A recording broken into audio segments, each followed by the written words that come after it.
U-turn ತೆಗೆದುಕೊಳ್ತಾ ಇದ್ದಂತಹ goods ಟೆಂಪೋಗೆ bike ಒಂದು ಡಿಕ್ಕಿ ಹೊಡೆದಂತಹ ಪರಿಣಾಮ ಸವಾರ ಗಂಭೀರವಾಗಿ ಗಾಯಗೊಂಡಂತಹ ಘಟನೆ ಉಡುಪಿ ಜಿಲ್ಲೆಯ ಪರ್ಕಳ ಬಿಎಂ ಸ್ಕೂಲ್ ಬಳಿ ಸಂಭವಿಸಿದೆ.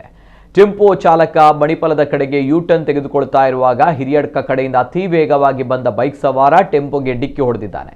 ಇದರಿಂದ ಬೈಕ್ ಸವಾರನಿಗೆ ಗಂಭೀರ ಗಾಯವಾಗಿದ್ದು ಆಸ್ಪತ್ರೆಗೆ ದಾಖಲಿಸಲಾಗಿದೆ. ಅಪಘಾತದ ರಭಸಕ್ಕೆ ಬೈಕ್ ನಜ್ಜುಗುಜ್ಜಾಗಿದ್ದು ಟೆಂಪೋದ ಮುಂಭಾಗಕ್ಕೂ ಕೂಡ ಹಾನಿ ಉಂಟಾಗಿದೆ.